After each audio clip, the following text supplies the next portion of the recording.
ഹരേ കൃഷ്ണ. ഹരേ കൃഷ്ണ മാതാജി. ഹരേ കൃഷ്ണ.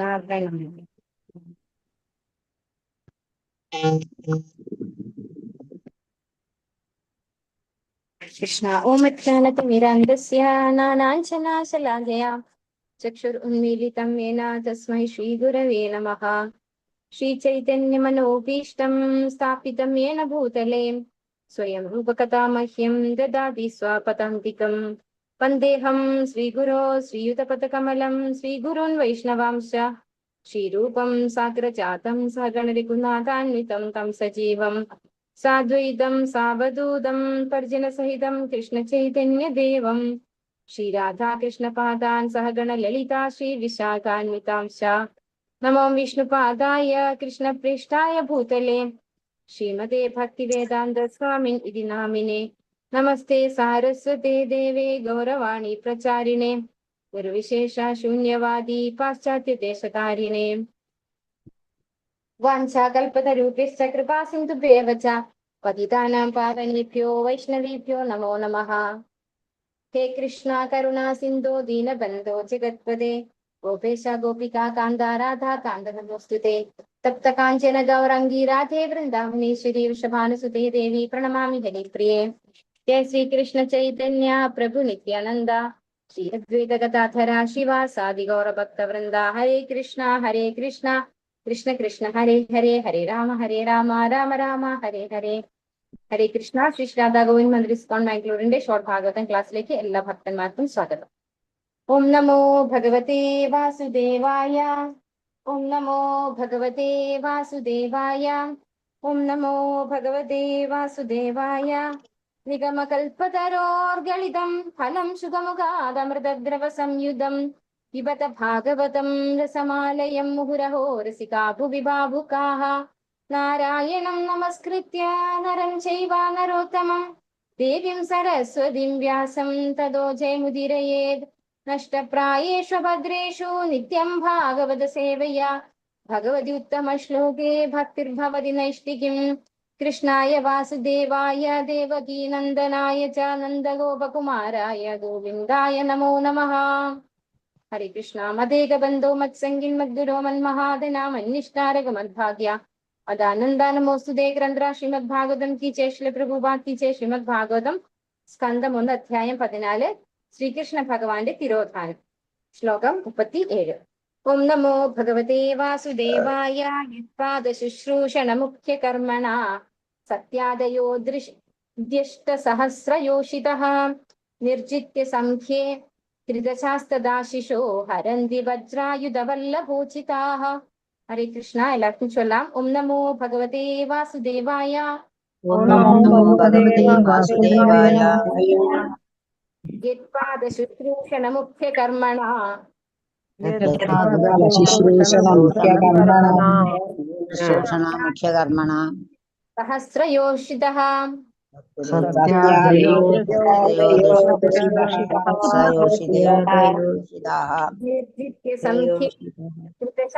ത്രിദശാംസ്തദാശിഷോ ത്രിദശാംസ്തദാശിഷോ ഹരന്തി വജ്രായുധവല്ലഭോചിതാഃ.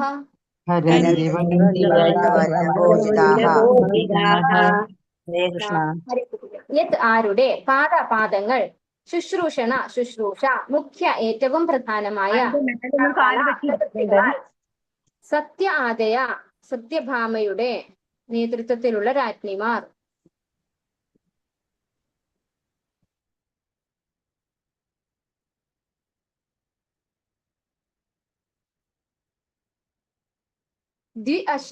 ഇരുവട്ടം 8 സഹസ്ര 1000 യോഷിത സ്ത്രീവർഗം നിർജിത്യ കീഴ്പ്പെടുത്തുകയാൽ സംഖ്യേ യുദ്ധത്തിൽ ത്രിദശാൻ സ്വർഗലോകവാസികളുടെ തദ് ആശിഷ ദേവന്മാരാൽ ആസ്വദിക്കപ്പെടുന്നത് എന്തോ.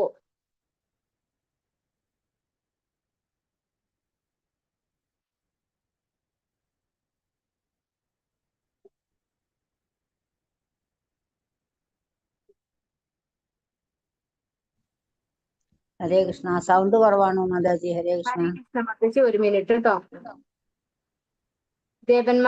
ദേവന്മാരാൽ ആസ്വദിക്കപ്പെടുന്നത് എന്തോ. ഹരന്തി അപഹരിക്കുന്നു. വ്രജ ആയുധ വല്ലഭ വജ്ര ആയുധ വല്ലഭ വജ്രായുധത്തെ നിയന്ത്രിക്കുന്ന വ്യക്തിയുടെ പത്നിമാർ. ഉചിതാഹ അർഹിക്കുന്നു. വിവർത്തനം ഭാവാർത്ഥം. എസി ഭക്തി വേദാന്ത സ്വാമി പ്രഭുപാദിച്ച് സേവനങ്ങളിൽ വെച്ച് ഏറ്റവും പ്രധാനമായ ഭഗവത് പാദാംബുജ ശുശ്രൂഷ കൊണ്ടു മാത്രം സത്യഭാമയുടെ നേതൃത്വത്തിലുള്ള ദ്വാരകയിലെ രാജ്ഞിമാർ ദേവന്മാരെ പരാജയപ്പെടുത്തുന്നതിന് ഭഗവാനെ പ്രേരിപ്പിച്ചു.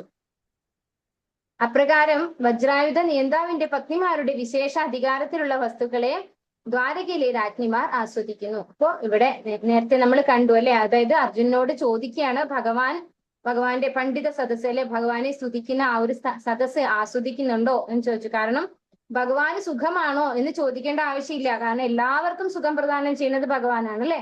അങ്ങനെയുള്ള ഭഗവാൻ, ആത്മാരാമനായിട്ടുള്ള ഭഗവാന് സുഖമാണോ എന്ന് ചോദിച്ചില്ല. പകരം ഭഗവാന്റെ ആ ഒരു സദസ്സ് ആസ്വദിക്കുന്നുണ്ടോ എന്നാണ് യുധിഷ്ഠിരൻ അർജുനോട് ചോദിച്ചത്. അപ്പൊ ഇവിടെ ഭഗവാന്റെ രാജ്ഞിമാരെ കുറിച്ചാണ് ചോദിക്കുന്നത്. ഭഗവാന്റെ രാജ്ഞിമാർ എന്താ ചെയ്യുന്നത്? സത്യഭാമയുടെ നേതൃത്വത്തിലുള്ള ദ്വാരകയിലെ രാജ്ഞിമാർ സദാ ഭഗവാന്റെ പാദ ശുശ്രൂഷയിലാണ് നിരതരായിരിക്കുന്നത് അല്ലെ. അങ്ങനെ പാദ ശുശ്രൂഷ ചെയ്തുകൊണ്ട് ഭഗവാനെ മറ്റ് ദേവന്മാരെ പരാജയപ്പെടുത്താൻ പ്രേരിപ്പിക്കുന്നു എന്നാണ് ഇവിടെ പറയുന്നത്. അങ്ങനെയുള്ള സേവനം ചെയ്യുന്ന രാജ്ഞിമാര് അവർക്ക് എന്താണ് ചോദിക്കുന്നത്?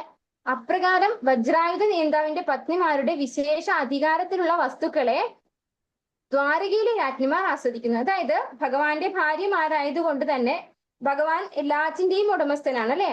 അപ്പൊ അങ്ങനെയുള്ള ഭഗവാന്റെ എല്ലാ വസ്തുവകകളും, അതായത് വസ്തുക്കളെ ദ്വാരകയിലെ രാജ്ഞിമാർ ആസ്വദിക്കുന്നു. അതാണ് ഇവിടെ പറയുന്നത്. നേരത്തെയുള്ള ശ്ലോകത്തിൽ എന്ത് പറഞ്ഞു? യദുവംശജര് വൈകുണ്ഠ ലോകവാസികളെ പോലെ ഭഗവാനാൽ സംരക്ഷിക്കപ്പെടുന്നവരാണ്. അവര് ആ ഭഗവാന്റെ ധാമത്തിലുള്ളതെല്ലാം ആസ്വദിക്കുന്നു എന്ന് കണ്ടു തൊട്ട് മുമ്പത്തെ ശ്ലോകത്തില്. ഇവിടെ ഭഗവാന്റെ രാജ്ഞിമാര് ഭഗവാന്റേതായിട്ടുള്ളതെല്ലാം ആസ്വദിക്കുന്നു അല്ലെ. എന്തുകൊണ്ടാണ് അവർക്ക് ആസ്വദിക്കുന്നതെന്നാണ് ആദ്യം പറഞ്ഞത്. എന്തുകൊണ്ടാണ്? അവര് ഭഗവാന്റെ പാദാംബുജ സേവകരാണ്, സദാ ഭഗവാന്റെ സേവനത്തിലാണ് ഇരിക്കുന്നത്. അങ്ങനെയുള്ള അവര് ഭഗവാന്റേതായിട്ടുള്ളതെല്ലാം ആസ്വദിക്കുന്നു. ഭാവാർത്ഥമേസി ഭക്തി വേദാന്ത സ്വാമി പ്രഭുപാദിച്ച് ഇവിടെ ഓരോരുത്തരെ എടുത്ത് പറയാണ്. സത്യഭാമയെ കുറിച്ച് തന്നെ കൂടുതലായിട്ട് പറയുന്നത്. സത്യഭാമയെ കുറിച്ചാണ് ഈ ഒരു ഭാവാർത്ഥത്തിൽ പ്രഭുപാദർ നമുക്ക് പറഞ്ഞു തരുന്നത്. ദ്വാരകയിൽ ശ്രീകൃഷ്ണ ഭഗവാന്റെ പ്രധാന പത്നിമാരിൽ ഒരുവൾ. നരകാസുരനെ വധിച്ച ശേഷം ശ്രീകൃഷ്ണ ഭഗവാൻ സത്യഭാമയോടൊപ്പം നരകാസുരന്റെ ദർശിച്ചു. സത്യഭാമയോടൊന്നിച്ച് ഭഗവാൻ ഇന്ദ്രലോകത്തിലേക്കും പോയി. അവിടെ ശചീദേവി സത്യഭാമയെ സ്വീകരിച്ച് ആനയിക്കുകയും ദേവന്മാരുടെ മാതാവായ അതിഥിയെ പരിചയപ്പെടുത്തുകയും ചെയ്തു. സത്യഭാമയിൽ അതിരേകമായി പ്രസന്നയായ അതിഥി ശ്രീകൃഷ്ണ ഭഗവാൻ ഭൂലോകത്തിൽ വസിക്കുന്നിടത്തോളം കാലം നിത്യയൗവനയുക്തയായിരിക്കുവാനുള്ള ആശീർവാദം നൽകി അവരെ അനുഗ്രഹിച്ചു. സ്വർഗലോകങ്ങളിൽ ദേവന്മാർക്കുള്ള വിശേഷ അധികാരങ്ങളെ കാണിക്കുവാനായി അതിഥി അവരെ തന്നോടൊപ്പം കൂട്ടിക്കൊണ്ടുപോയി. പാരിജാത പുഷ്പത്തെ ദർശിച്ച സത്യഭാമ ദ്വാരകയിലുള്ള തന്റെ കൊട്ടാരത്തിൽ അത് ഉണ്ടായിരിക്കണമെന്ന് ആഗ്രഹിച്ചു. അനന്തരം ദ്വാരകയിലെ തന്റെ പത്നിയോടൊപ്പം മടങ്ങിയെത്തിയ അവർ പാരിജാത പുഷ്പം തന്റെ കൊട്ടാരത്തിൽ വേണമെന്ന തന്റെ ഇംഗിതം അറിയിച്ചു. സത്യഭാമയുടെ കൊട്ടാരം അമൂല്യമായ രത്നങ്ങളാൽ വിശേഷമായി അലങ്കരിച്ചിരുന്നു. അത്യുഷ്ണമുള്ള വേനൽക്കാലത്ത് പോലും കൊട്ടാരത്തിനകത്ത് വാതാനുകൂലനം ചെയ്ത പോലെ തണുപ്പ് അനുഭവപ്പെട്ടിരുന്നു. ശ്രേഷ്ഠനായ തന്റെ ഭർത്താവിന്റെ സാന്നിധ്യം വിളിച്ചറിയിക്കുന്ന വിധത്തിൽ അവർ തന്റെ കൊട്ടാരത്തെ വൈവിധ്യമാർന്ന കൊടിക്കൂറകളാൽ അലങ്കരിച്ചിരുന്നു. ഒരിക്കൽ തന്റെ പതിദേവനോടൊപ്പം ദ്രൗപദി സന്ദർശിച്ച അവർ സ്വന്തം ഭർത്താവിനെ പ്രസന്നനാക്കാനുള്ള ഉപായങ്ങൾ ദ്രൗപദിയിൽ നിന്നും കേട്ടറിയുവാൻ ഉത്സുകയായിരുന്നു. ഒരേ സമയം തന്റെ 5 ഭർത്താക്കന്മാരായ പാണ്ഡവരോടൊപ്പം വസിക്കുന്ന ദ്രൗപദി ഈ വിഷയത്തിൽ അതിവിദഗ്ധയായിരുന്നു. പാണ്ഡവരെല്ലാവരും തന്നെ അവളിൽ അത്യന്തം സംപ്രീതരുമായിരുന്നു. ദ്രൗപദിയിൽ നിന്നും ഉപദേശങ്ങൾ സ്വീകരിച്ച സത്യഭാമ അതിയായി സന്തോഷിക്കുകയും ദ്രൗപദിക്ക് സർവ്വമംഗളവും നേർന്നുകൊണ്ട് ദ്വാരകയിലേക്ക് മടങ്ങുകയും ചെയ്തു. സത്യഭാമ സത്രാജിത്തിന്റെ പുത്രിയായിരുന്നു. ശ്രീകൃഷ്ണ ഭഗവാന്റെ വിയോഗത്തിന് ശേഷം അർജുനൻ ദ്വാരക സന്ദർശിച്ചപ്പോൾ സത്യഭാമയും രുക്മിണിയും ഉൾപ്പെടെയുള്ള എല്ലാ രാജ്ഞിമാരും അത്യന്തം വികാരഭരിതരായി ഭഗവാന് വേണ്ടി വിലപിച്ചു.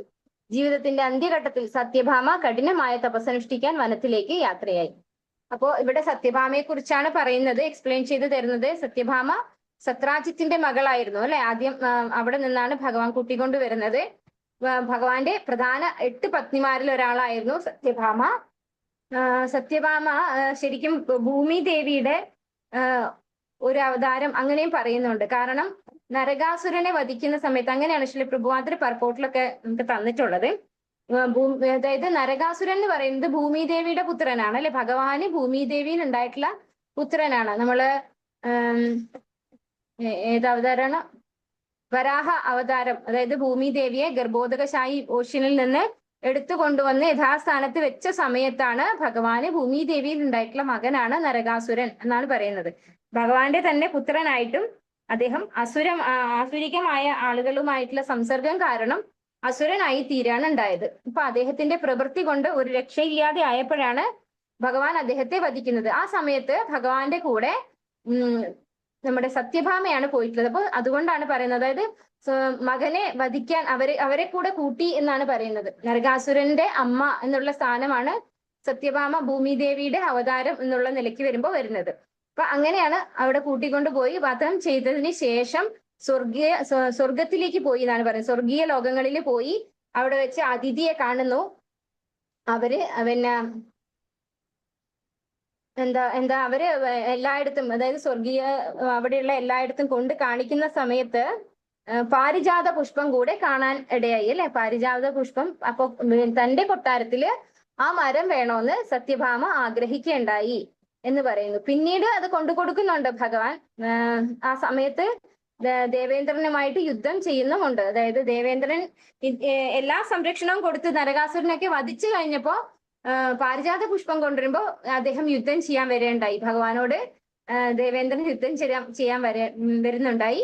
അങ്ങനെ അദ്ദേഹത്തെ തോൽപ്പിച്ചും കൊണ്ട് പാരിജാതത്തിന്റെ വൃക്ഷം സത്യഭാമയുടെ കൊട്ടാരത്തിൽ കൊണ്ടു കൊടുക്കുകയുണ്ടായി ഭഗവാൻ. പിന്നെ തന്റെ ഭർത്താവിന്റെ ഇവിടെ പ്രസൻസ് ഇവിടെ കാണിക്കാനായിട്ട് വീടൊക്കെ നന്നായി അലങ്കരിച്ചു വെക്കാറുണ്ടായിരുന്നു സത്യഭാമ. പിന്നീട് ദ്രൗപദിയിൽ നിന്ന്, അതായത് ദ്രൗപദി 5 ഭർത്താക്കന്മാരുള്ള ആളാണ് അല്ലെ. ഈ 5 ഭർത്താക്കന്മാർക്കും ദ്രൗപദിയോട് സ്പെഷ്യൽ അറ്റൻഷൻ ആയിരുന്നു, പ്രത്യേക താല്പര്യം, സംപ്രീതരായിരുന്നു അവരെല്ലാവരും ദ്രൗപദിയാണ് അവരുടെ പട്ടമഹിഷിയായിട്ട് അവര് കണക്കാക്കിയിട്ടുണ്ടായിരുന്നത്. അപ്പൊ എങ്ങനെയാണ് ഈ ഒരു വിഷയത്തിൽ വിദഗ്ധയായത് എന്നുള്ളത് ചോദിച്ചറിഞ്ഞിട്ടുണ്ടായിരുന്നു ദ്രൗപദിയിൽ നിന്ന് എന്നാണ് പറഞ്ഞത്. ദ്രൗപദിയിൽ നിന്ന് ഉപദേശങ്ങൾ സ്വീകരിച്ചിരുന്നു സത്യഭാമ, എങ്ങനെ ഭർത്താവിനെ വശീകരിച്ച് നിർത്താൻ പറ്റും എന്നുള്ളതിൽ ചോദിച്ചറിഞ്ഞിരുന്നു. അവിടെ സത്യഭാമ ദ്രൗപദിക്ക് അനുഗ്രഹമൊക്കെ കൊടുത്ത്, സർവമംഗള അനുഗ്രഹമൊക്കെ കൊടുത്ത് വരികയുണ്ടായി. പിന്നീട് ഭഗവാന്റെ തിരോധാനത്തിന് ശേഷം സത്യഭാമ വനത്തിൽ പോയി കഠിന തപസ്സനുഷ്ഠിക്കാൻ എന്നാണ് പറയുന്നത്. സ്വർഗലോകങ്ങളിൽ നിന്നും പാരിജാത പുഷ്പം കൊണ്ടുവരാൻ സത്യഭാമ തന്റെ പതിയെ പ്രേരിപ്പിച്ചപ്പോൾ ഒരു സാധാരണ ഭർത്താവ് സ്വപത്നിയെ പ്രീതിപ്പെടുത്തുവാനായി വിഷയങ്ങൾ കൈക്കലാക്കുന്നത് പോലെ ദേവന്മാരിൽ നിന്നും ബലമായി പോലും ഭഗവാൻ അത് നേടി. മുൻപ് വിശദമാക്കിയതുപോലെ ഇത്രയധികം പത്നിമാരുടെ ആജ്ഞകൾ ഒരു സാധാരണ വ്യക്തിയെ പോലെ പാലിക്കുവാൻ ഭഗവാൻ അല്പം പോലും ആവശ്യമുണ്ടായിരുന്നില്ല. എന്നാൽ രാജ്ഞിമാർ ഭഗവത് ശുശ്രൂഷണം എന്ന ഗുണശ്രേഷ്ഠതയുള്ള ഭക്തിയുത സേവന ഭാഗം സ്വീകരിക്കുകയാൽ ഭഗവാൻ ഒരു വിശ്വസ്തനായ പൂർണ്ണ ഭർത്താവിന്റെ ഭാഗം അവതരിപ്പിച്ചു. ഭൂമിയിലെ ഒരു ജീവസൃഷ്ടിക്കും സ്വർഗരാജ്യത്തിലെ വസ്തുക്കൾ, വിശേഷിച്ചും പാരിജാത പൂക്കൾ വേണമെന്ന് പ്രതീക്ഷിക്കാൻ കഴിയില്ല. അവ ദേവന്മാരുടെ ഉപയോഗത്തിന് മാത്രമുള്ളവയായിരുന്നു. എന്നാൽ ഭഗവാന്റെ വിശ്വസ്ത പത്നിയായി തീരുകയാൽ അവരെല്ലാവരും സ്വർഗലോകവാസികളുടെ മഹനീയ പത്നിമാരുടെ വിശേഷ അധികാരങ്ങളെ ആസ്വദിച്ചു. അന്യഥ തന്റെ സൃഷ്ടിക്കുള്ളിലെ സർവ്വതിന്റെയും യജമാനൻ ഭഗവാനാകയാൽ പ്രപഞ്ചത്തിന്റെ ഏതു ഭാഗത്തുമുള്ള ഏത് അത്യപൂർവ വസ്തുക്കളും കരസ്ഥമാക്കുക എന്നത് ദ്വാരകയിലെ രാജ്ഞിമാരെ സംബന്ധിച്ചിടത്തോളം ഒട്ടും ആശ്ചര്യകരമായിരുന്നില്ല. അപ്പൊ ഇവിടെ ഭാര്യ സത്യഭാമ പാരിജാത പുഷ്പം തന്റെ കൊട്ടാരത്തിൽ വേണം എന്ന് പറഞ്ഞപ്പോ ഭഗവാനോട് സാധാരണ ഭർത്താവ് എങ്ങനെയാണോ ഭാര്യയെ അനുസരിക്കുന്നത് അതുപോലെ അനുസരിച്ചു എന്നാണ് പറയുന്നത്. പക്ഷെ അതിന്റെ ആവശ്യം പരമദിവ്യോത്തമ പുരുഷനായ ഭഗവാൻ ഉണ്ടായത് കൊണ്ടല്ല, മറിച്ച് ഭഗവാന്റെ പത്നിമാരൊക്കെയും ഭഗവാനെ പ്രീതിപ്പെടുത്തിയത് ഭഗവാനുള്ള സേവനം, നിസ്വാർത്ഥ സേവനം ചെയ്തുകൊണ്ടാണ്. അങ്ങനെയുള്ള ഭഗവാന്റെ സേവകർക്ക് അവർ എന്ത് ആഗ്രഹിച്ചാലും കൊടുക്കുക എന്നുള്ളത് ഭഗവാൻ ചെയ്യുന്ന കാര്യമാണ് അല്ലെ. ഇപ്പൊ സ്വർഗീയ ഗ്രഹങ്ങളിൽ മാത്രം സ്പെഷ്യൽ ആയിട്ടുള്ളതായിരുന്നു പാരിജാത പുഷ്പം. അപ്പൊ അത് എല്ലാം ഭഗവാന്റെ, നമ്മള് ഈശോപനിഷത്തിൽ പഠിക്കുന്നുണ്ടല്ലേ, ഈശാവാസിമിതം സർവം നിത്യം ച ജഗത്യാം ജഗത്ത്. അപ്പൊ എല്ലാ സ്വർഗീയ ഗ്രഹങ്ങളും ആരുടെ അണ്ടറിൽ തന്നെയാണ്? ഭഗവാന്റെ അണ്ടറിൽ തന്നെയാണ്. അപ്പൊ അവിടെയുള്ളതൊക്കെയും ഭഗവാന്റെ പത്നിമാർക്ക് ആസ്വദിക്കാൻ സാധിച്ചു. കാരണം എല്ലാം ഭഗവാന്റെയാണ് അല്ലെ, എല്ലാം ഭഗവാന്റെ ഉടമസ്ഥതയിലുള്ളതായതുകൊണ്ട് തന്നെ സ്വർഗീയ ഗ്രഹങ്ങളിലേക്കായിട്ടുള്ളതാണതെങ്കിൽ പോലും അവർക്കത് ആസ്വദിക്കാൻ സാധിച്ചു. അതാണ് അവിടെ പറയുന്നത്. ഹരേ കൃഷ്ണ. ഓം നമോ ഭഗവതേ വാസുദേവായ. യദ്ബാഹൂദണ്ഡാഭ്യുദയാനുജീവിനോ യദു പ്രവീരാഹ്യകുതോ ഭയാമുഹുഃ അതിക്രമന്ത്യം ത്രിഭിരാഹൃതാംബലാത് സഭാം സുധർമാം സുരസത്തമോചിതാം. എല്ലാവർക്കും ചൊല്ലാം. ഓം നമോ ഭഗവതേ വാസുദേവായ. ഓം നമോ ഭഗവതേ ബാഹുദണ്ഡാഭ്യുദയാനുജീവിനോ ദണ്ഡാഭ്യുദയാനുജീവിനോ പ്രവീരാഹ്യകുതോ ഭയാമുഹുഃ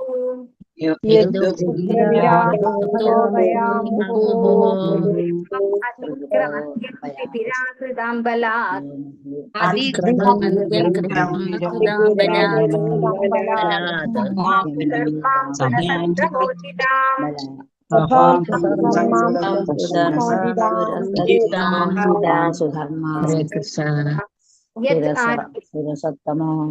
ആരുടെ ബാഹുദണ്ഡ ബാഹുക്കൾ അഭ്യുദയ സ്വാധീനിക്കപ്പെട്ട് അനുജീവിനഃ സർവദാ യദുകുലത്തിലെ അംഗങ്ങൾ പ്രവീരാഹ പ്രവീരന്മാർ ഹി അകുതോഭയാഹ എല്ലാ തരത്തിലും നിർഭയരായി മുഹുഹു നിരന്തരമായി അതിക്രമന്തി തരണം ചെയ്യുന്നു അംഘ്രിഭിഹി പാദത്താൽ ആഹൃതാം കൊണ്ടുവന്നു ബലാത്കാരമായി സഭാം സഭയിൽ സുധർമ്മ സുരസത്തമ ദേവന്മാരിൽ ഉത്തമൻ ഉചിതാം അർഹതയുള്ള.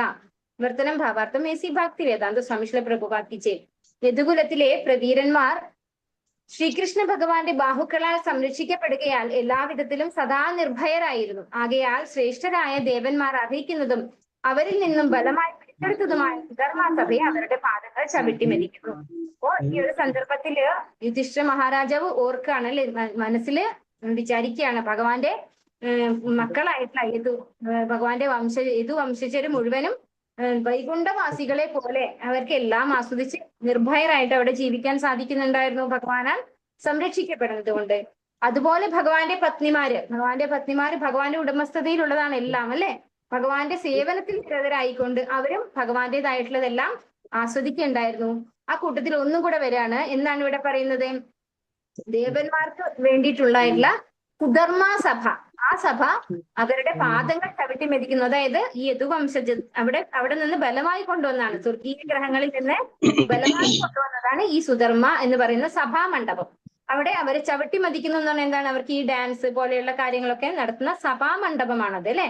അപ്പൊ അങ്ങനെയുള്ള ദേവന്മാർ അർഹിക്കുന്നതും അവരിൽ നിന്ന് ബലമായിട്ട് എവിടെ കൊണ്ടുവന്നിട്ടുണ്ടായിരുന്നു? ദ്വാരകയിൽ കൊണ്ടുവന്നിട്ടുണ്ടായിരുന്നു. അപ്പൊ അതും ആസ്വദിക്കാൻ ആർക്ക് സാധിച്ചു? യദുവംശജരായിട്ടുള്ള എല്ലാവർക്കും. അവര് എപ്പോഴും നിർഭയരായിരുന്നു. അവര് ദേവന്മാർ അർഹിക്കുന്നതൊക്കെയും അവർക്ക് ആസ്വദിക്കാൻ സാധിച്ചു എന്നാണ് ഇവിടെ പറയുന്നത്. ഭഗവാന്റെ നേരിട്ടുള്ള സേവനത്തിൽ ഏർപ്പെട്ടിരിക്കുന്ന സേവകരെ ഭഗവാൻ എല്ലാവിധ ഭയത്തിൽ നിന്നും സംരക്ഷിക്കുന്നു. ബലാത്കാരമായി സ്വായത്തമാക്കിയവയായാൽ പോലും അവർ ഉത്തമമായ വസ്തുക്കളെ ആസ്വദിക്കുകയും ചെയ്യുന്നു. എല്ലാ ജീവാത്മാക്കളോടും ഭഗവാൻ സമമായി പെരുമാറുന്നു. എന്നാൽ അദ്ദേഹം തന്റെ പരിശുദ്ധ ഭക്തരോട് പക്ഷപാതമുള്ളവനാകുന്നു. കാരണം അദ്ദേഹത്തിന് അവരോട് അതീതമായ സ്നേഹമുണ്ട്. ഭൗതിക ലോകത്തിലെ എല്ലാ ശ്രേഷ്ഠ വസ്തുക്കളാലും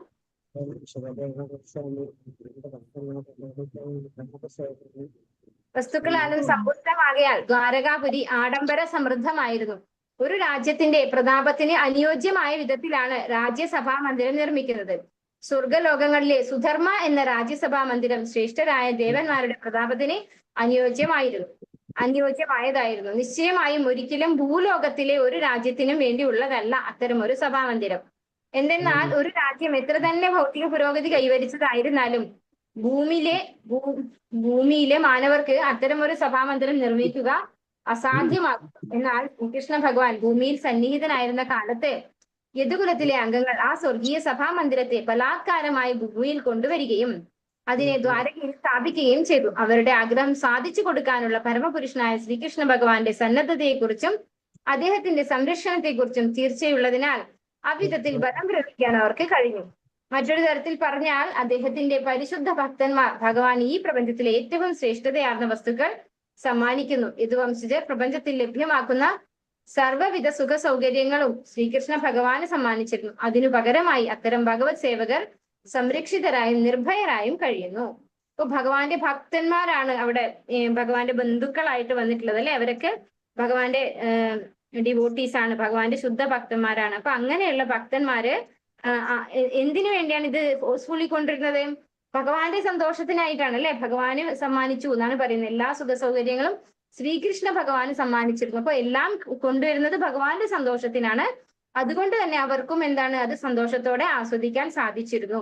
അപ്പൊ ഒരിക്കലും ഈ ദ്വാരക പറയുന്നത് എവിടെയാണ്? ഭൂമിയിലാണ് അല്ലെ. ഒരു ഭൂമിയിലേക്ക് പറ്റിയുള്ള ഒരു സഭയല്ല ഈ പറഞ്ഞിരിക്കുന്ന എന്താണ് സഭയുടെ പേര്? സുധർമ്മസഭ സ്വർഗീയ ഗ്രഹങ്ങളിലുള്ളവർക്ക് വേണ്ടിയിട്ട് സ്പെഷ്യലായിട്ട് ഉണ്ടായിട്ടുള്ളതാണ്. പക്ഷെ അത് ബലമായിട്ടാണ് ദ്വാരകയും ഭൂമിയിലാണ് അല്ലെ. അതുകൊണ്ട് അവിടെ ഭഗവാനാണ് അവിടെ രാജാവായിട്ടിരിക്കുന്നത്. അപ്പൊ അങ്ങനെ ബലമായിട്ട് കൊണ്ടുവരുമ്പോ യദുവംശജര് ഭഗവാനാൽ പ്രൊട്ടക്ട് ചെയ്യപ്പെട്ടിട്ടുണ്ടെന്ന് അവർക്ക് അറിയാവുന്നത് കൊണ്ടാണ് അവരങ്ങനെ ചെയ്തത്. ഇവര് ഭക്തന്മാരായതുകൊണ്ട് അവർക്ക് അതൊക്കെ ആസ്വദിക്കാനും സാധിച്ചു എന്നാണ് പറയുന്നത്. വിസ്മൃത അവസ്ഥയിലുള്ള ബദ്ധാത്മാവ് ഭയമുള്ളവനാകുന്നു. എന്നാൽ സ്വപിതാവിന്റെ കൃപയെ പൂർണ്ണമായും ആശ്രയിച്ചിരിക്കുന്ന ഒരു ശിശു ഒരിക്കലും ആരെയും ഭയപ്പെടാത്തതുപോലെ ഒരു മുക്താത്മാവ് ഒരിക്കലും ഭയമുള്ളവനേ അല്ല. ഒരു ജീവാത്മാവ് ഭഗവാനുമായുള്ള തന്റെ ശാശ്വത ബന്ധത്തെ വിസ്മരിക്കുക മൂലം സുഷുപ്തിയിലായിരിക്കുമ്പോൾ അവനുണ്ടാകുന്ന ഒരു തരത്തിലുള്ള വ്യാമോഹമാണ് ഭയം. ഭഗവത്ഗീത 2:20 പ്രസ്താവിച്ചിരിക്കുന്നത് പോലെ ജീവാത്മാവിന്റെ വ്യവസ്ഥാപിത നിലയനുസരിച്ച് അവൻ ഒരിക്കലും മരിക്കുകയില്ലെന്നിരിക്കെ ഭയത്തിന് കാരണം എന്താണ്? ഒരു പക്ഷേ സ്വപ്നത്തിൽ ഒരുവൻ കടുവയെ കണ്ട് ഭയചകിതനായേക്കാം. എന്നാൽ അവന്റെ അരികിൽ ഉണർന്നിരിക്കുന്ന ഒരാൾ അവിടെ ഒരു കടുവയെയും കാണുന്നില്ല. സ്വപ്നാവസ്ഥയിലുള്ളവനും ജാഗ്രത അവസ്ഥയിലുള്ളവനും കടുവ എന്നത്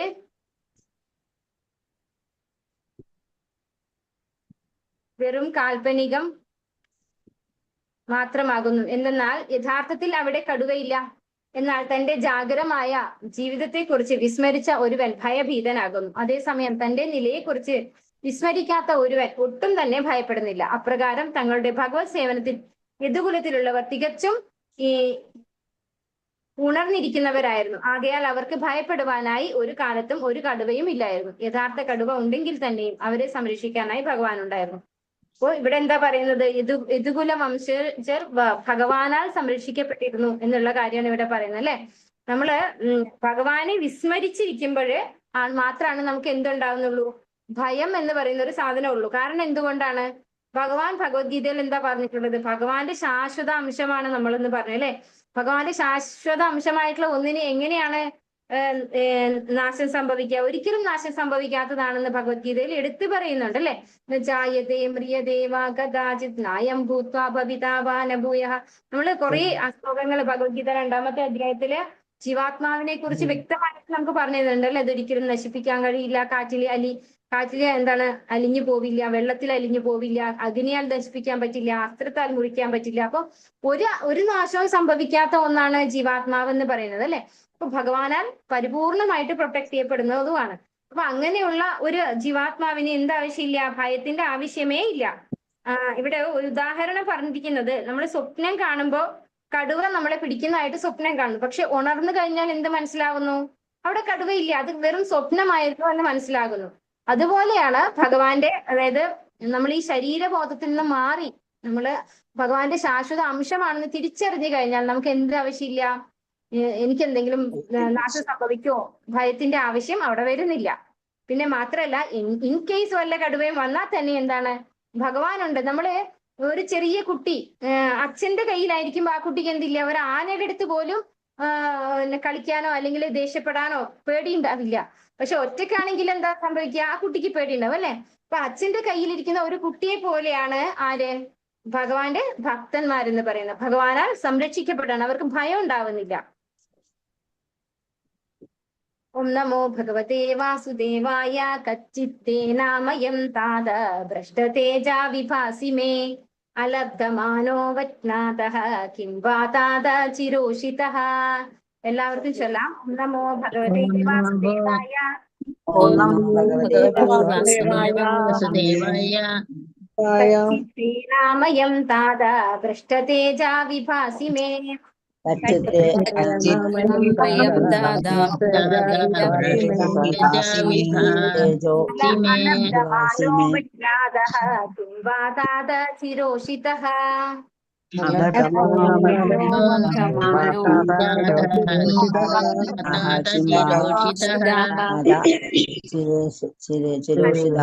കച്ചിത് അല്ലേ, തേ നിന്റെ, അനാമയം ആരോഗ്യത്തിന് കുഴപ്പമൊന്നുമില്ലല്ലോ.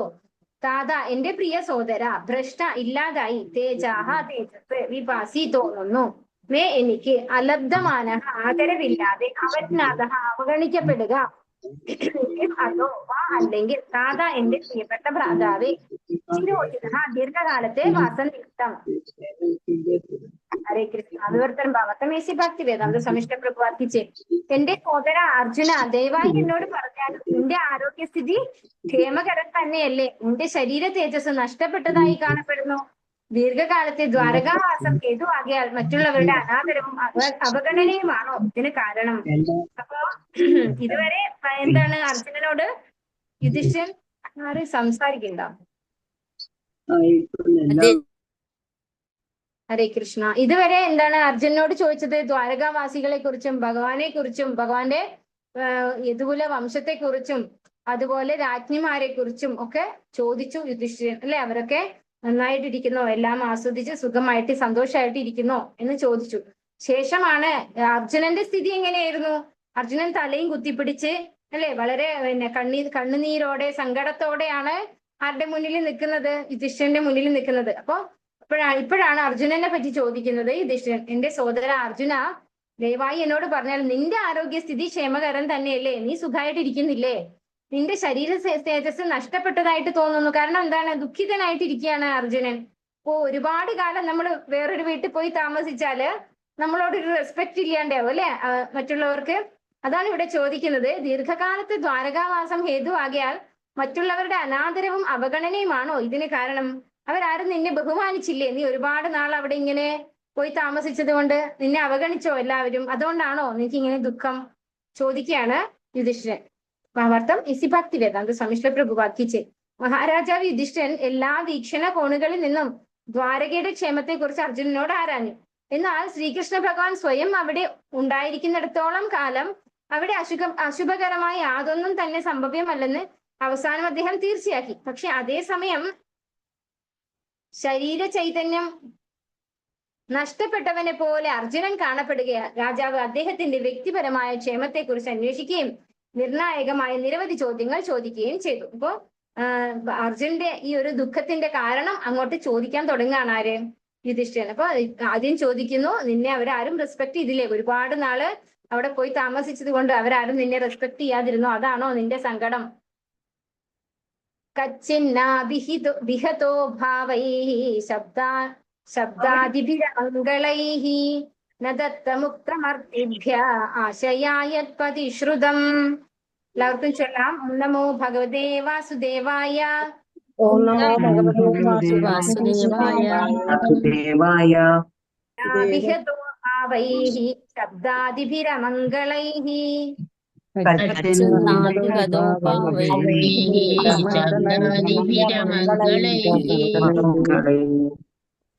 ന ദത്തമുക്തമർത്തിഭ്യഃ ആശയായത് പ്രതിഷ്ഠിതം.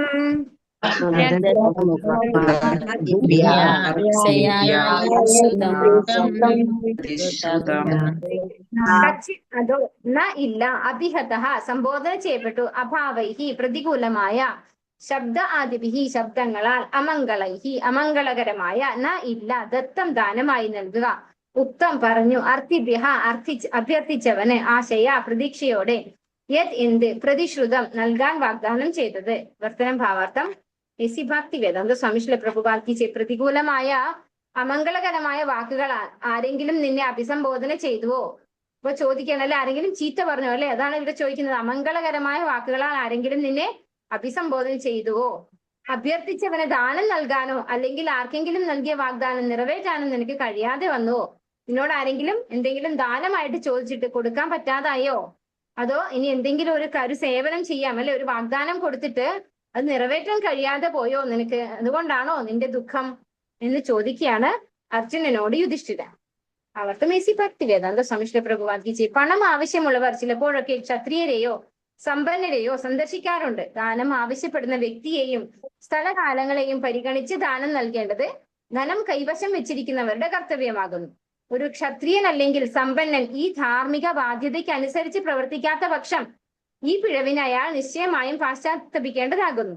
അതുപോലെ ദാനം നൽകാമെന്ന വാഗ്ദാനം നിറവേറ്റുന്നതിലും ഒരുവൻ പരാജയപ്പെടരുത്. ഈ പിഴവുകളൊക്കെ ചിലപ്പോൾ വിഷാദത്തിന് കാരണങ്ങളായി തീരുന്നു.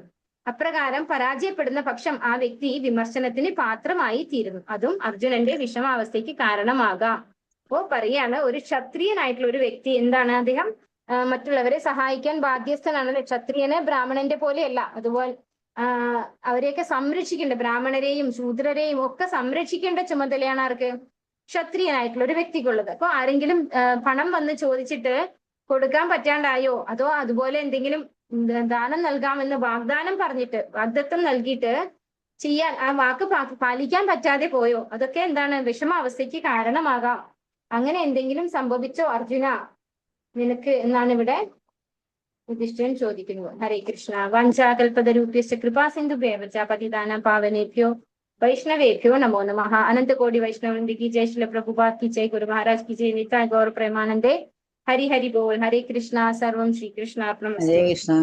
हरे कृष्ण माता जी, हरे कृष्ण माता जी, हरे कृष्ण माता जी, प्रणाम कृष्ण माता जी। माता जी।